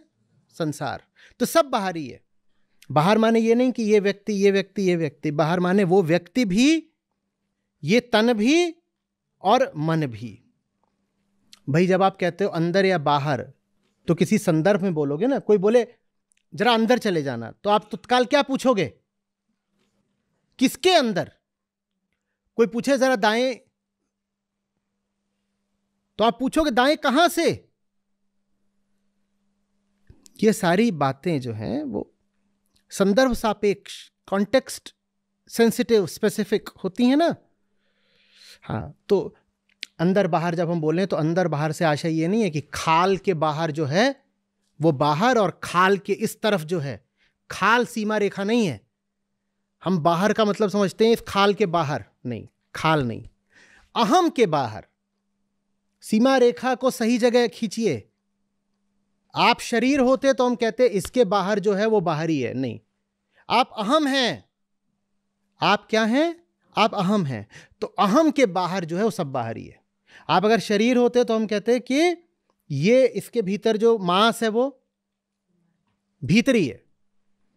अगर ये मेरी सीमा होती तो इसके भीतर जो हड्डी है वो क्या होती? बाहरी या भीतरी? वो भीतरी होती। नहीं, ये मेरी सीमा नहीं है। मैं ये खाल थोड़ी हूं। मैं कौन हूं? मैं वो अहंकार हूं। मैं हूं जो बोलता है मम खाल, मम त्वचा। ये मैं खाल नहीं है, ये मेरी खाल है। तो भाई मेरी खाल है तो मैं खाल से कुछ भिन्न होऊंगा ना। कभी कोई बोलता है मैं खाल हूं? आप क्या बोलते हो? मेरी खाल। तो आप खाल से अलग कोई होगे? कभी बोला है? यह भी कभी बोला है कि मैं मन उदास है? अरे मेरा मन उदास है माने मन किसी का है। वो कौन है? वो जो है वो आप हो। जिसका है मन वो आप हो। कभी मैं मन नहीं बोलते। क्या बोलते हो? मेरा मन है। तो जिसका मन है वो हो आप। न तन हो आप, न मन हो आप। तो बाहरी क्या क्या है? जग भी बाहरी है, तन भी बाहरी है, मन भी बाहरी है, सब बाहरी है। और ये जो कुछ बाहरी है यही हम कह देते हैं कि हमें ठग लेता है। कभी इसने ठग लिया, कभी उसने ठग लिया। अरे मुझे उठना तो था पर आंखें नहीं खुली, आंखों ने ठग लिया। फ्लाइट छूट गई, आंखें नहीं खुली, आंखों ने ठग लिया। बोलते हो ना, आंखें नहीं खुली, आंखों ने ठग लिया। आंखों ने ठगा। सचमुच तुम्हें उठना होता तो आंखें इनकार कर सकती थी कभी? जब ज्ञान रहता है तो बाहर वाला कोई ठग नहीं पाता, क्योंकि हम जान जाते हैं कि ठग तो बाहर है। जब ज्ञान रहता है तो कोई बाहर वाला ठग नहीं पाता, क्योंकि हम जान जाते हैं कि ठग तो बाहर, ठग तो बाहर, ठग तो बाहर। तो अब जवाब दीजिए, कौन ठगवा नगरिया लूटल ले? कौन है वो ठग? कौन ठगवा नगरिया लूटल रे? कहां है ठग? बताओ। उंगली किधर को करूं? किधर को करूं? ये है, इसमें ठग है। बाहर निकल। ठग कहां है बताओ? वो उधर उस वाली कुर्सी पर बैठा है। यही है, कोने में छुप के बैठा है। कौन ठगवा? हाँ, एक ही ठग है। और जो ज्ञान रूपी सिपाही है ना, मालूम है वो क्या बताता है? वो बताता है ये नहीं कि ठग बाहर है, वो बताता है ऑल क्लियर। क्या बोलता है? अगर ज्ञान है तो ये जो सिपाही खड़ा करा है ये बताएगा बाहर तो कोई ठग, क्योंकि चोर बसे हैं घट के भीतर। चोर बाहर नहीं है, चोर तो यहां घट के भीतर ही बसा हुआ है। क्या था ये? घट के भीतर चोर लगत हैं, बैठे घात लगाई। अब से खबरदार रहो भाई। ज्ञान वो सिपाही है जो आपको झूठे दुश्मनों से आजाद कर देता है। सच्चा दुश्मन होता तो ज्ञान आपको बताता कि उधर से ठग आ रहा है, उधर से ठग आ रहा है, उधर से ठग आ रहा है।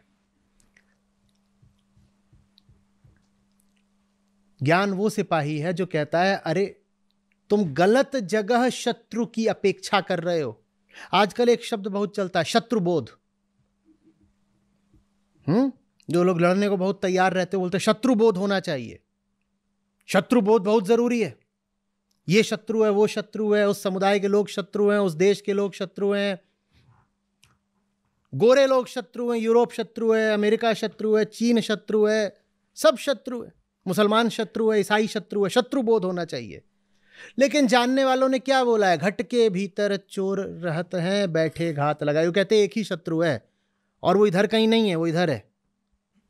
और इधर जब दुश्मन नहीं होते तो बाहर खतरा प्रतीत होना बंद हो जाता है, क्योंकि जिसको भी खतरा हुआ है, कभी भी जिसकी भी कभी हानि हुई है, उसकी हानि यहां से हुई है। लेकिन चूंकि वो ऐसा है कि उसकी हानि हो, तो हानि हो जाने के बाद भी बुद्धू को अकल नहीं आती, वो सोचता है हानि किसी बाहर वाले ने करी है। हानि बाहर वाला कभी नहीं करता, हानि हमेशा यहां वाला करता है। यहां से आप ठीक हो, हम देखते हैं बाहर से कोई कैसे आपकी हानि कर लेगा।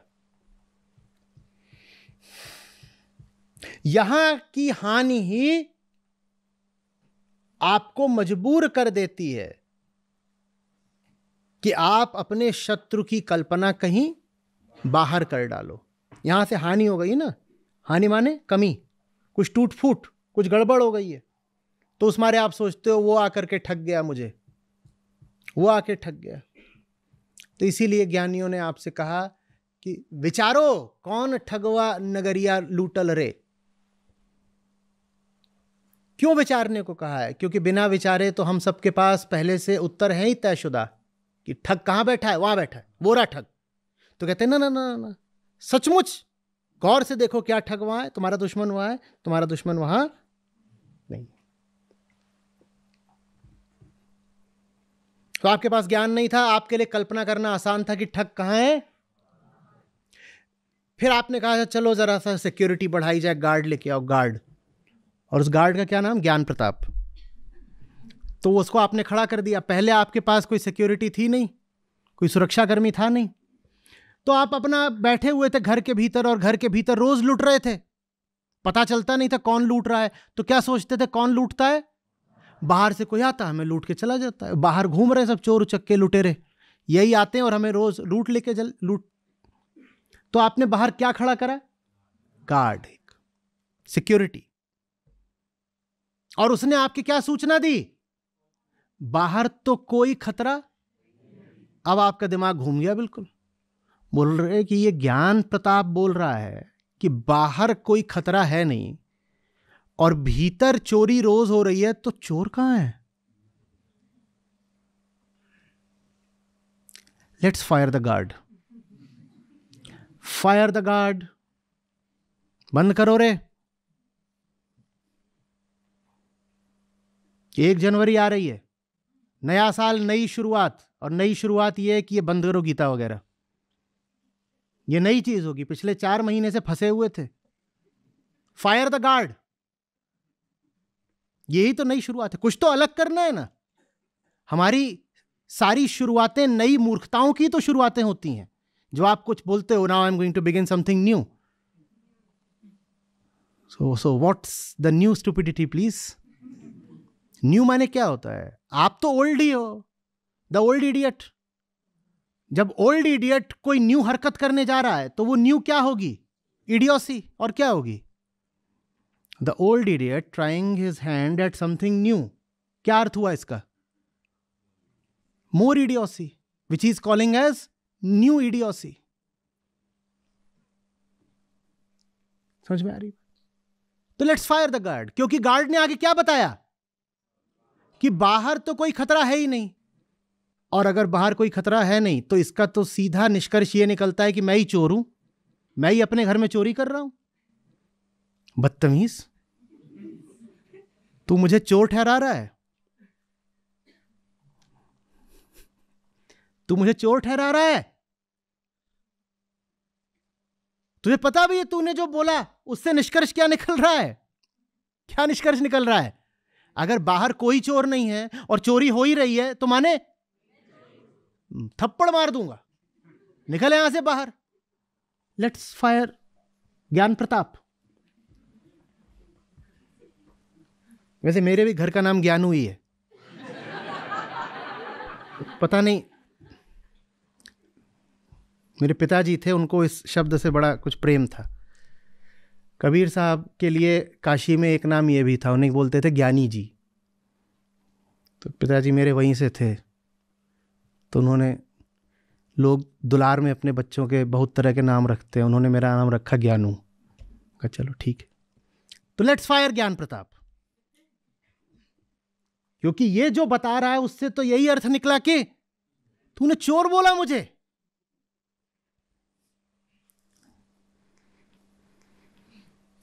ऐसे नहीं होता। भक्ति का अर्थ है जानना कि बेचैनी और बेचैन एक हैं, कि चोरी और चोर एक हैं। जिसके घर चोरी हुई है वही चोर है, जिसको बेचैनी हुई है वही बेचैनी का कारण है। ये सुनने में ही थोड़ा सा मन है ना, ऐसा लग रहा है सारे दुश्मनों को क्लीन चिट दे दी। अरे वो आपको पता भी है वो मेरी जिंदगी में क्या क्या करके गया है, और आप बोल रहे हो कि चोर मैं हूं। अजी आप पे जब बीतेगी तो पता चलेगा। मैं बताती हूं अपनी, मेरे साथ ये किया, मेरे साथ वो किया। जो कुछ भी किया, जिसने भी किया, किसके साथ किया? आपके साथ किया। कुछ समझ में आ रही है बात? आप मौजूद हो तभी तो आपके साथ किया ना। क्यों मौजूद हो? जो कुछ भी हो रहा है उसके लिए मौजूद क्यों हो तभी तो हो रहा है।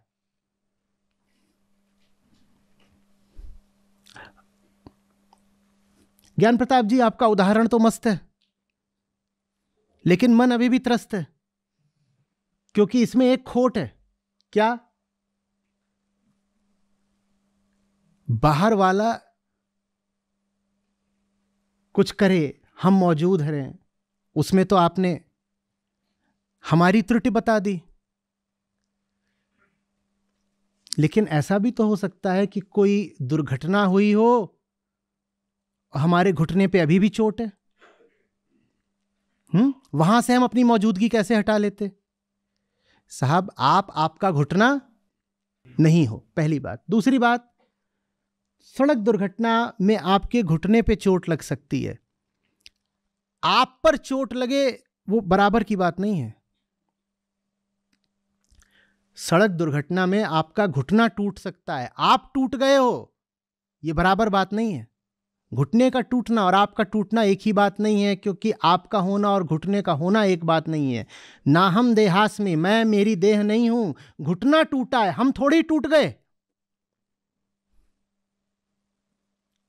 तो छोड़ दो ये प्रलाप कि दुश्मन बाहर है, जिसने आपको चोट पहुंचाई वो बाहर है।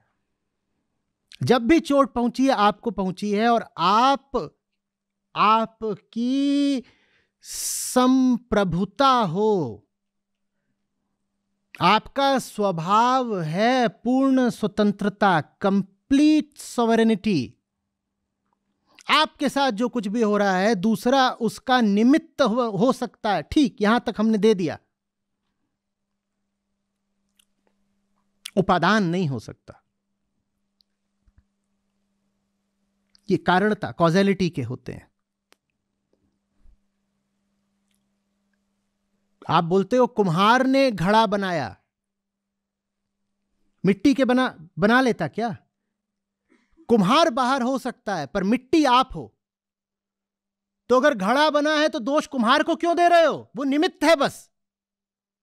मिट्टी आप हो, मिट्टी ना होती तो कौन सा कुम्हार घड़ा बना लेता?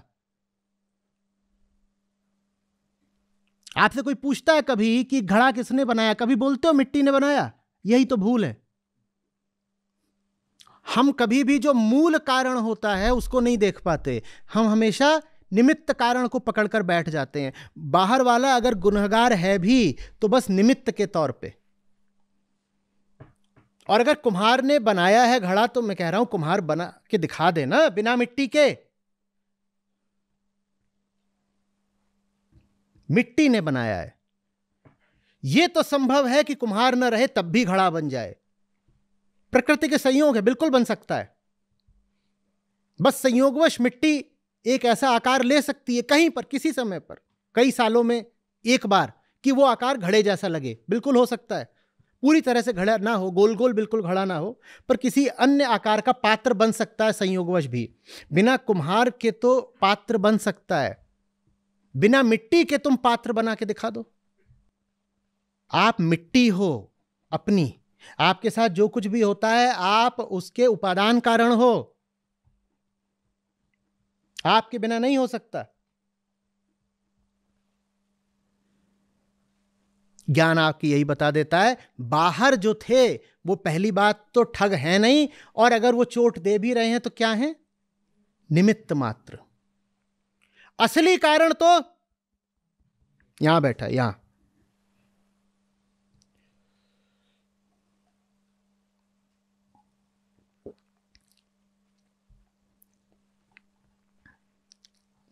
समझ में आ रही है कुछ बात? ये बात हमसे हमारे बहुत सारे बहाने, सहारे छीन लेती है। हमारी जिंदगी जीने का एक बहुत बड़ा सहारा यही होता है, मैं तो शोषित हूं, मैं तो विक्टिम हूं। तुम्हें पता भी है इस खुदगर्ज जमाने ने क्या क्या सितम ढाए हैं हम पर?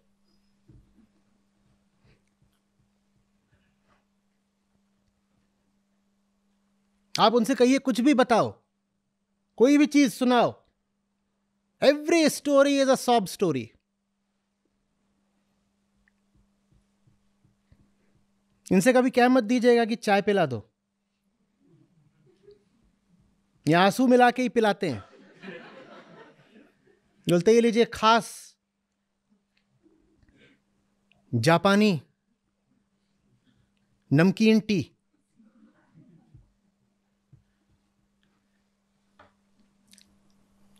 अब आपसे सवाल पूछ रहा हूं, ईमानदारी से सोचिएगा और लिख दीजिएगा, क्या हमारी भी हर स्टोरी सॉब स्टोरी ही नहीं है?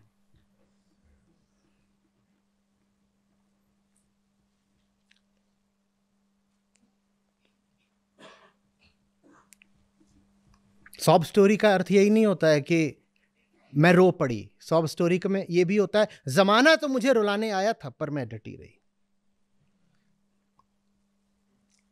जमाना तो रुलाने आया था, और ये अपने आप में दुख की बात है कि जमाना रुलाने आया था। ज्ञान सिपाही बताता है कि जमाने की कोई रुचि नहीं है आपको रुलाने में। जीवन पूरे तरीके से व्यक्ति निरपेक्ष है। प्रकृति अपने नियमों पर चलती है, प्रकृति की कोई मंशा नहीं है, ना आपको सुख देने की ना आपको दुख देने की। प्रकृति के पास बस अपने नियम हैं। अगर कोई मर गया तो प्रकृति उसको इसलिए नहीं मार रही कि परिवार वाले दुखी हो जाएं, न प्रकृति किसी को बूढ़ा इसलिए कर रही है कि वो व्यक्ति दुखी हो जाए। उसके नियम है, काम चल रहा है। पर हमारी कहानियों में तो यही रहता है कि दुनिया आई मुझे सताने।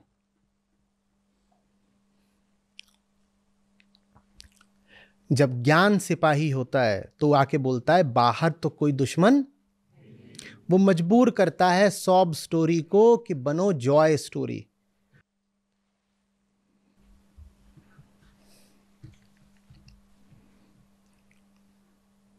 पर सॉब में सुविधा है। सॉब माने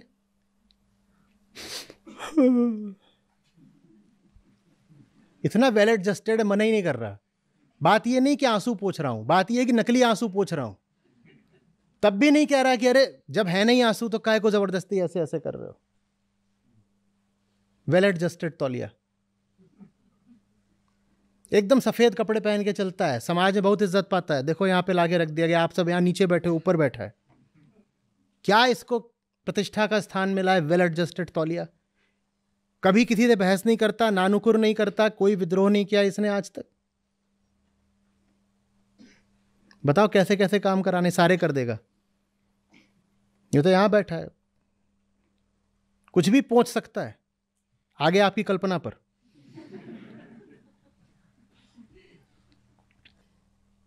समझ में आ रही बात? ये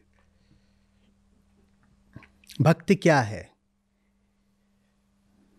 बाहर देखने को भक्ति नहीं कहते। यहां ये है, यहां वो है, वो फलानी जगह है, उसकी बड़ी महिमा है, फलाना यहां चले जाओ, पर्वत नदी जंगल पहाड़ ऐसा वैसा, ये दिशा वो दिशा, ये वस्त्र वो पात्र। भक्ति का इन सब से क्या संबंध? भक्ति माने, लिखो, जब भी कहा जाए भक्ति मार्ग तो उसको पढ़िएगा प्रेम मार्ग। भक्ति माने प्रेम।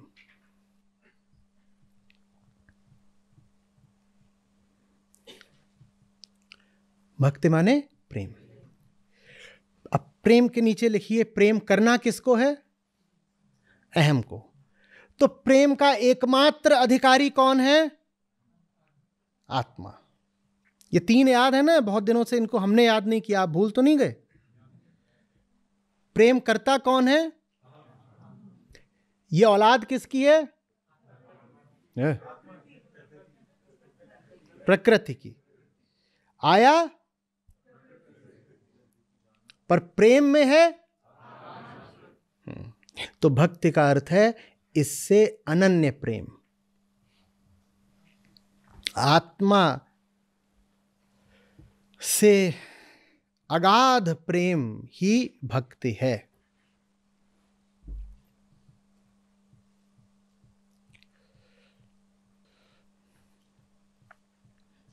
स्पष्ट हो रहा है?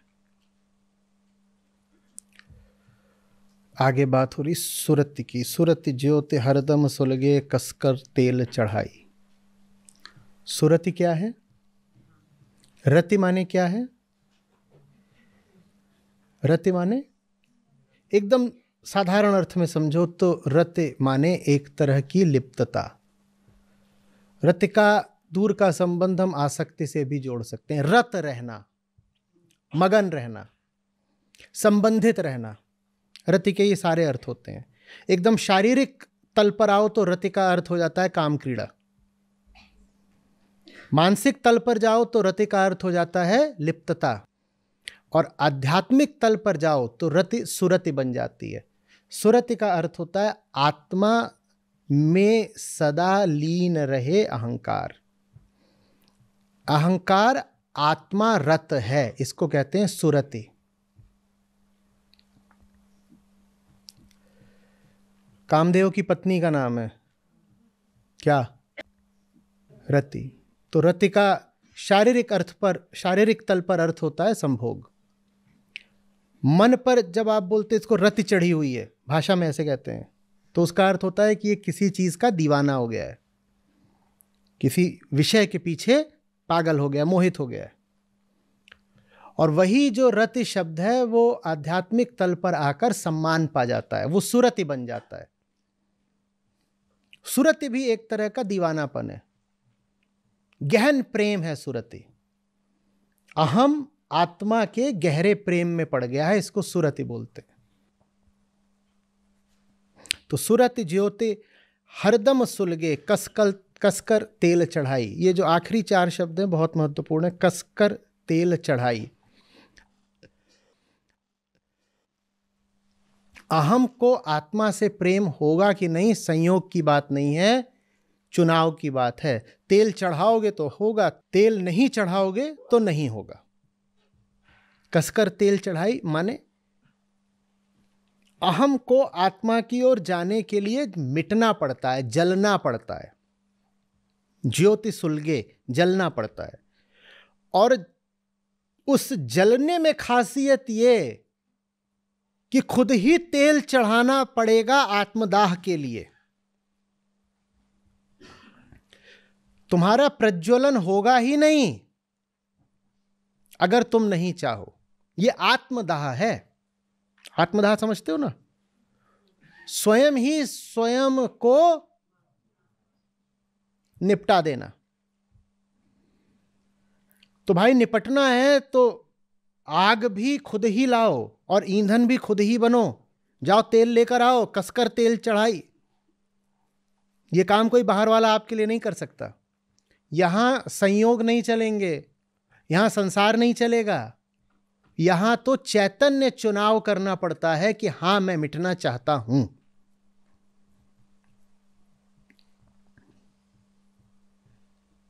अपनी ही ज्वाला में जलना पड़ता है। और आप जल सकते हो क्योंकि आप कौन हो? आप अहम हो। अहम क्या होता है? कचरे का ढेर। कचरे का ढेर बहुत आसानी से जल जाता है ना। आत्मा क्या है? कुछ नहीं है। कचरे का ढेर राख हो गया, राख उड़ गई, जो खाली साफ स्थान बचा उसी को आत्मा कहते हैं। आकाश। जहां कचरा था वहां अब क्या है? आकाश। तो आत्मा को इसीलिए बार बार आकाश की उपमा दी जाती है, उपाधि। आकाशवत है आत्मा। अष्टावक्र बार बार बोलेंगे आत्मा आकाशवत है, आकाश आकाश बार बार। व्योम, अष्टावक्र गीता में कहते हैं व्योम। अहम क्या है? कचरा, उसी को जलाना है, कसकर तेल चढ़ाई, जला दो ये।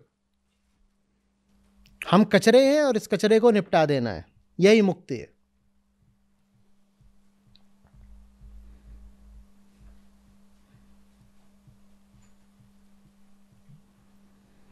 करना खुद पड़ेगा, निर्णय अपना है, किसी की प्रतीक्षा मत करिए। समाज संयोग काम नहीं आएंगे, यहां तक कि गुरु और ग्रंथ भी काम नहीं आएंगे। ये मामला इतना निजी है कि खुद ही करना पड़ता है। प्रेम की आउटसोर्सिंग होती है क्या? डार्लिंग आज बहुत बिजी हूं, let me send you my secretary, ऐसा करा? आप दुनिया के बाकी सारे काम किसी और से करवा सकते हो, बहुत बड़े आदमी हो साहब आप, 700 करोड़ का बंदा है, जवान और भी से 700 करोड़ का हो गया, तो भी वो एक काम किसी और से नहीं करवा सकता, वो खुद ही करना पड़ेगा। क्या? प्रेम। बाकी सब काम के लिए वो सहयोगी, असिस्टेंट, ये वो रख सकता है, प्रेम के लिए भी कुछ रखेगा? कोई आके बता रहा है देखिए 4 एजेंसी से प्रपोजल्स आए हैं, सब ISO सर्टिफाइड है लव मेकिंग में। आप बाकी जरूरी काम संभालिए, ये वाला काम आपके लिए ये एजेंसी करेगी। ऐसा तो नहीं होता ना, ये काम खुद ही करना पड़ेगा। It's even more personal than love making. और जैसे उसमें आप किसी का हस्तक्षेप बर्दाश्त नहीं करते, या करते हो, अच्छा नहीं लगता ना,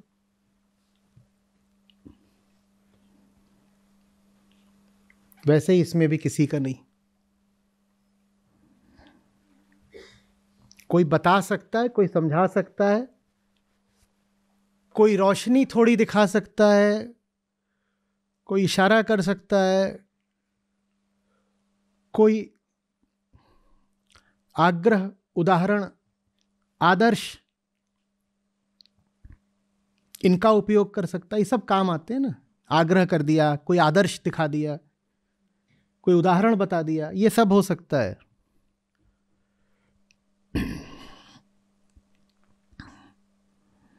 लेकिन आत्मदाह तो आत्म को ही करना पड़ेगा, स्वयं ही।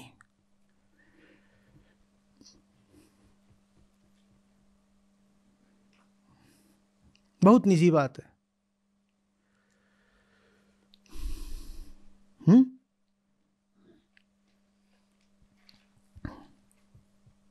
जैसे घर वाले ऑपरेशन थिएटर तक छोड़ने आए हो, जो आपको बहुत प्यार भी करता हो, उसके कदम कहां तक जा सकते हैं? बस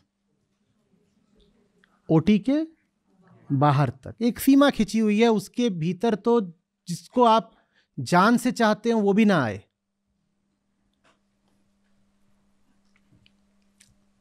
इसीलिए फिर जानने वालों ने इसकी तुलना मृत्यु से भी करी है। तो अहम को वो स्त्री की उपमा देकर कहते हैं कि, और आत्मा को कहते हैं आत्मा पुरुष है, आत्मा पुरुष है, अहम स्त्री है, और कहते हैं इसकी डोली उठनी है और इसे जाना होगा। ये पिता के घर नहीं रह सकती। पिता कौन है? प्रकृति। या माँ के घर नहीं रह सकती, ऐसे कह दो। ये माँ के घर नहीं रह सकती। माँ कौन है? प्रकृति। अरे माँ के घर पैदा हुई है, पर प्रेम तो इसको पुरुष से ही है, तो इसे पुरुष के यहाँ जाना होगा और इसको डोली पे बैठना होगा। उन्होंने उस डोली की तुलना अर्थी से करी है। कहने ठीक वैसे डोली पे अकेले बैठना होता है जैसे अर्थी पर भी अकेले जाना होता है, ये दोनों एक। बहुत सुंदर कबीर साहब का है, और उसको मैंने जब भी सुना है, अभी बहुत महीने हो गए सुना नहीं, आज याद आ गई। आई गमनवा की साड़ी, उसको पढ़िएगा और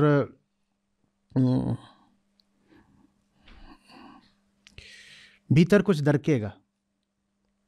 वो जो गमन माने विदाई, वो जो गमन की साड़ी है जिसमें उसकी विदाई होनी है, वो वास्तव में क्या है? हाँ, वो अर्थी का कपड़ा है।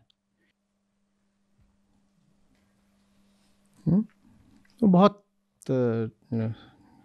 सुंदर भजन है।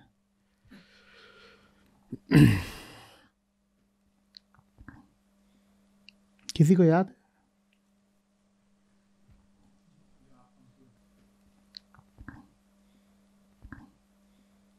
साज सिंगार पिया ले आए और कहरवा चारी। तो कहते 4 कहार, जो पहले जो डोली ले आते थे उनको कहार बोलते थे। 2 पीछे लगते थे, 2 आगे, और 4 ही लगते हैं अर्थी में भी। तो उन्होंने इन दोनों चीज़ों की, जो मुक्ति की प्रक्रिया है और जो मृत्यु है, उसको एक माना है। आत्मदाह है ना, जब शारीरिक तल पर हो जाए तो मृत्यु है, और दोनों में ही एक ही बात है, राम नाम सत्य है। पर जब दूसरे बोल रहे हो राम नाम सत्य है और आप चुप पड़े हो तो मृत्यु है, और जब आप बोल रहे हो राम नाम सत्य है और दूसरे चुप पड़े हो तो मुक्ति है। समझ में आ रही बात?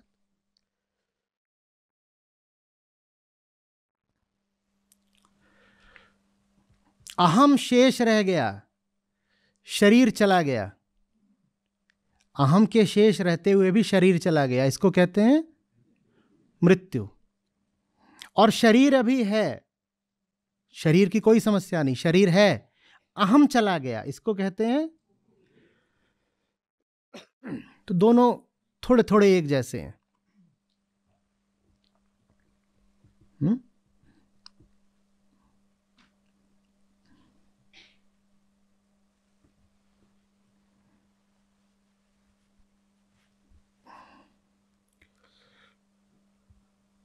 और दोनों ही काम बिल्कुल निजी हैं, अकेलेपन के हैं।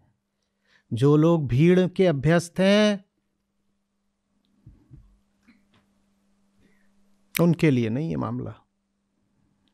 भीड़ न तो चिता पर साथ जाएगी न मुक्ति में साथ जाएगी।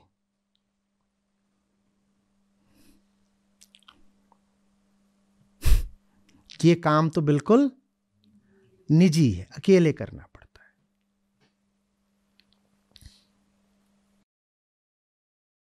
अब से खबरदार रहो भाई, अब से खबरदार रहो भाई, अब से खबरदार रहो भाई, अब से खबरदार रहो भाई। गुरु दीना माल खजाना, गुरु दीना माल खजाना, राखो जुगत लगाई, राखो जुगत लगाई। पावरती घटने नहीं पावे, पावरती घटने नहीं पावे। दिन दिन होत सवाई, दिन दिन होत सवाई। अब से खबरदार रहो भाई, अब से खबरदार रहो भाई, अब से खबरदार रहो भाई, अब से खबरदार रहो भाई। क्षमाशील की माला पहनो, क्षमाशील की माला पहनो। ज्ञान वस्त्र लगाई, ज्ञान वस्त्र लगाई। दया की टोपी सिर पर दे के, दया की टोपी सिर पर दे के। और अधिक बन आई, और अधिक बन आई। अब से खबरदार रहो भाई, अब से खबरदार रहो भाई।